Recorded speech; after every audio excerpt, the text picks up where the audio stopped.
Maano to? Makamatis? Ay, balingbing. Ano ba yan? Ito mo. Sa damo. Ano to? Masitaw? Kaya lang ipayat. Gawan na. Kaya nga. Kaya na sa ulan. Yun namin talong hanggang dito. Akala ko walang talong. Sino yun? Yung talong na aming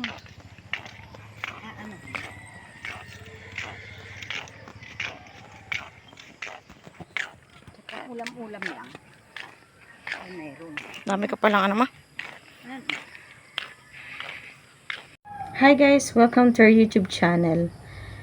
So, ngayon ay nandito ako sa lugar ng aking magulang kung saan sila nakatira at kung saan ako lumaki.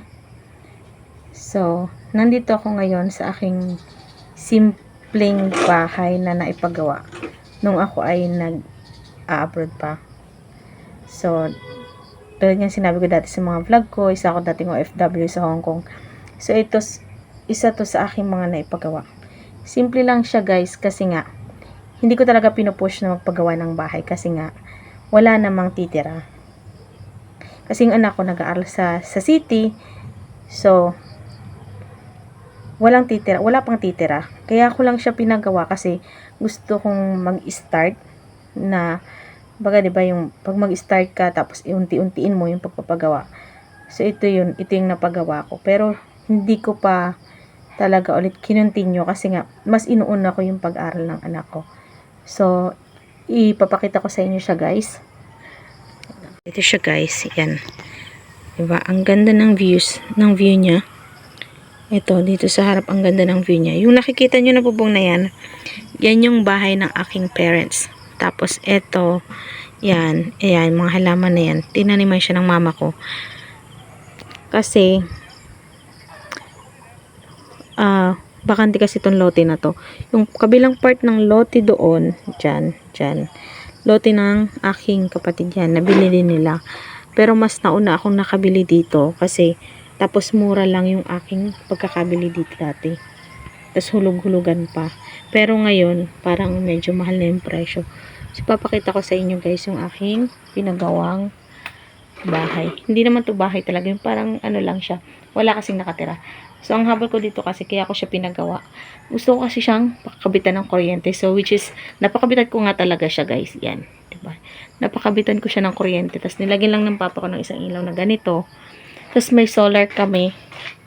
Ayan. May solar na kinabit si papa. Para hindi na kami magbabayad ng kuryente. Kasi, ang kuryente lang namin na mapayad dito is 6 pesos. Kasi nga walang nakatira. So, ito guys. Yung dingding na to.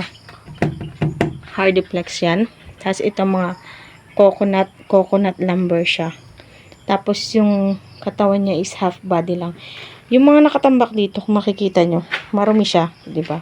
Marumi siya kasi, yung mga nakatambak na yan, gamit yan ng kapatid ko na umuupa din dati sa city.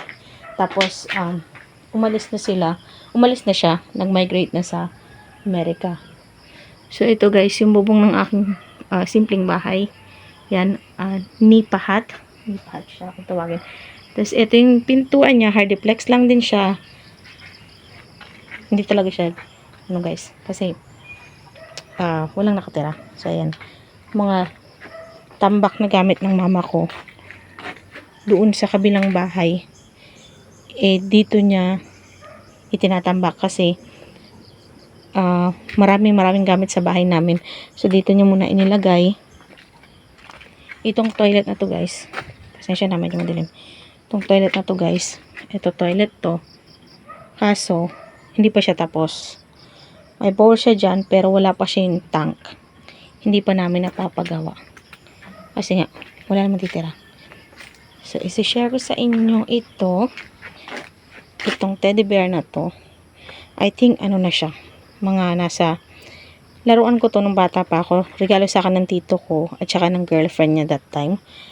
So, I think mga 27 or 30 years na siya. Tapos kinikip pa rin ng mama ko. Tsaka ito din. Yan. Mga ganun na din yung age nila. Mga 30 na rin. So, ako lang guys. Kasi yung mama ko, siya yung tipo ng tao na mahirap mag-let go ng gamit. Lalo na kapag matatagal na. Kahit yung mga laruan namin ng bata kami, kung hindi pa binagyo yung bahay namin dati, tapos lumipad yung bubong, hindi niya pa itatapon. Pero, meron pa rin kaming natitira dyan, marami pa rin. So, kinikip niya pa rin. Kagaya ng teddy bear ko, 30 years na siya. So, ito lang yung napundar ko nung nag-abroad ako. Pero, may mga bagay pa rin ako na nagawa naman sa buhay sa pagiging OFW. Kaya lang, hindi ko na lang si-share yung iba. Pero kasi private yun eh. Kumbaga parang for family. So, para sa sarili ko, ito lang yung napuntar ko para sa sarili ko. Diba? Medyo umaasenso na yung mga tao. So, gumaganda na yung mga bahay. Nakakatuwa lang. Kasi kahit paano, may naipundar akong ganito. 'Di ba? Na anytime ayaw ko na sa city, ayaw na namin sa city. May bahay kaming uuwian kahit ganito lang. Tsaka bala ko naman talaga itong ipaayos pa. Hindi pa lang sa ngayon kasi nga marami pa akong plano. Hindi lang ito. Kasi 'di ba, mas priority natin yung pag-aaral ng anak, pamilya, ganyan. So yun lang guys. Masaya kasi dito, simple lang tapos tahimik.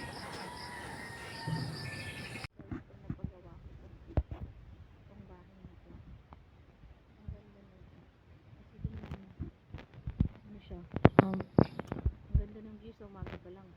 Tapos magtatanim ka ng halaman dyan, mga gulay-gulay. Oh, diba? Ang saya, ang sarap. Gusto share ko sa inyo. Wait lang.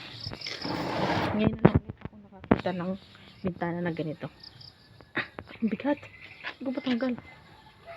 Hindi ko siya matanggal. Yung kahoy na ganito, tapos tutulak mo doon. Tapos tumaas, tapos sasara mo ganyan. Tapos lalak mo lang siya, lagay mo siya ng pako.